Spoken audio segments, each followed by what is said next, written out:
Greetings everyone, and welcome to this week's ML and AI safety update. So before we cue the audio version of this week's update, I'm here to inform you that the video versions will actually be paused. Of course, the newsletter and the podcast will continue running, so if you want to follow along, hop down into the description and subscribe to those two. Beyond this, we'd love to hear your feedback on how you found these videos and just to inform our decision if we should continue with them or not. There's a survey down in the description, but otherwise you can also, of course, write comments as you do here on YouTube. So now, cue the audio format of this week's update. 5 years ago, the AlphaGo beat it reigning world number one in Go, KG. But if you think that board game playing AIs have stopped evolving since, then I think you should think twice. Today we will look into the new language model CICERO's deceptive abilities, along with considerations on what board game playing AIs teach us about AI development. Today is the 25th of November, and this is the weekly ML and AI safety update from Apart Research. Ever felt like you're the absolute best board game strategist in your family? Well, then we got some bad news for you. This week, a research group from Meta Fundamental AI Research Diplomacy Team, also called FAIR, showcased their language model CICERO, trained for the strategic board game Diplomacy.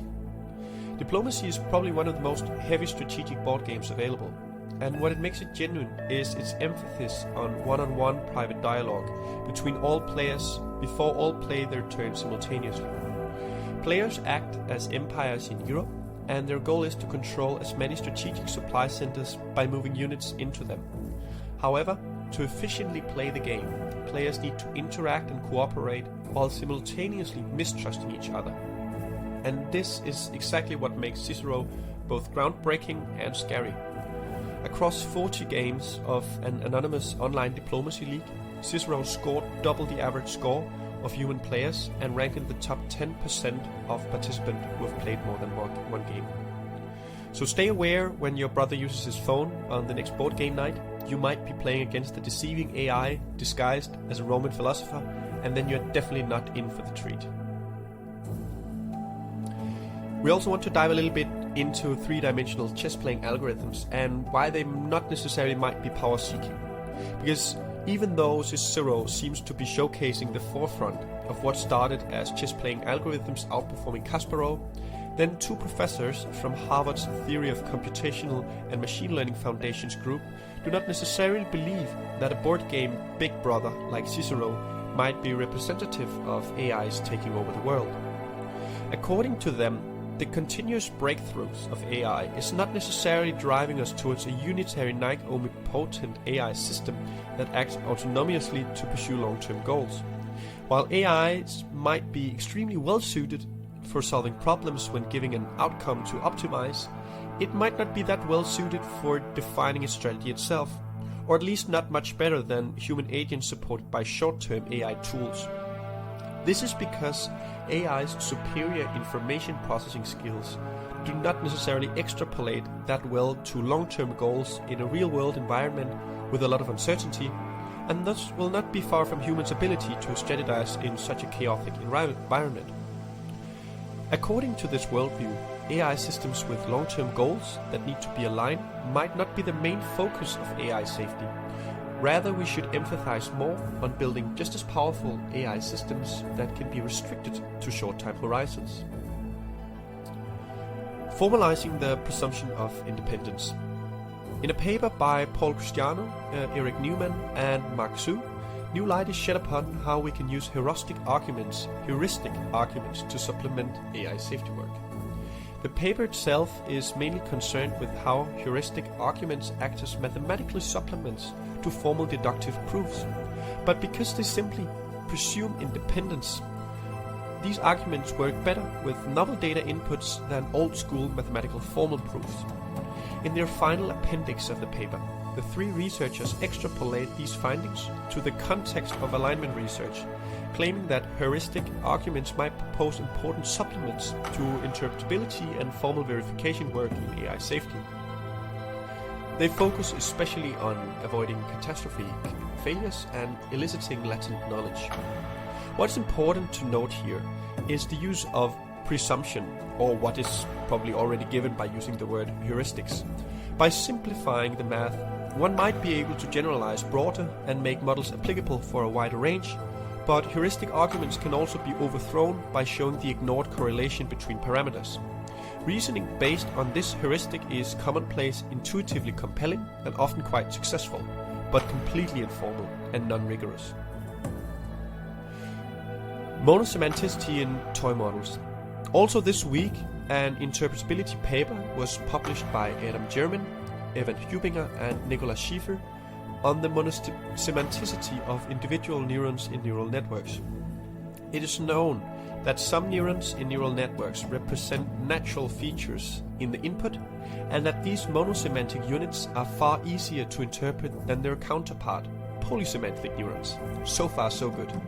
Yet, this paper explores how different restrictions on numbering of units per layer or other architectonic twists can change the amount of monosemantic units without increasing the loss of the model. This can be done by, for example, changing the local minima the training function finds.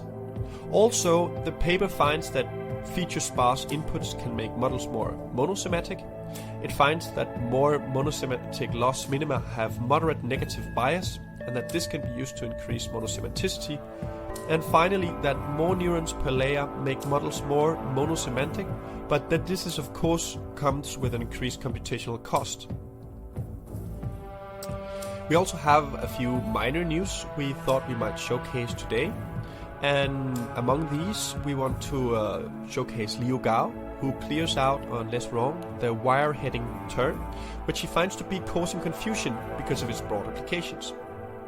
Also, Less Wrong continues to overflow with analyses and considerations on the FTX situation. In an almost hour's read, the user Zvi lays out the case and its afterplay very thorough. If you are interested in how the crash have thrown some things up in the air, we definitely recommend you give this one a read. Also, the user Nick Gaps have posted his apprehension of Miri's How Likely is Deceptive Alignment by Evan Hubinger. Basically, he explains how deceptive alignment is a very likely outcome from training a sufficiently intelligent AI using gradient descent.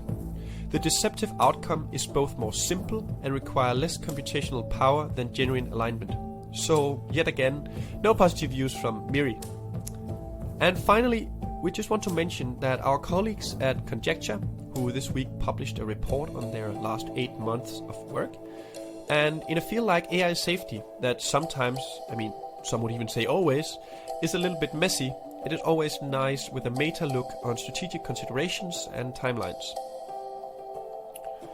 We also have a few opportunities that we'd like to share with you. Remember that you can take part in AI safety research in a lot of ways. This week we would like to point to a sample of the available opportunities. Conjecture looks to be rapidly upscaling and are hiring for both technical and non-technical positions. As they write in the post, our culture has a unique flavor. On our website, we say some spicy things about hacker, pirate, scrappiness, academic empiricism and wild ambition, but there is also a lot of memes, rock climbing, late-night karaoke and insane philosophizing. If you're not in for a job at Conjecture, you can also take a look at the program AI Safety Mentors and Mentess, that aims to match mentors and mentees to upscale their AI safety work.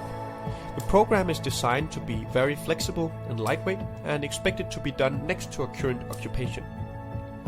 We also want to drop a note on the pre-announcement of Open Philantrophy's AI's Worldview contest that is meant to take place in the early 2023.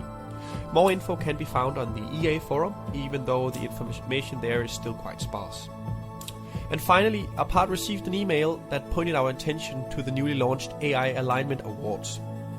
These awards aim to offer up to $10,000 to anyone who can make progress on 2 open problems in the field of AI alignment research.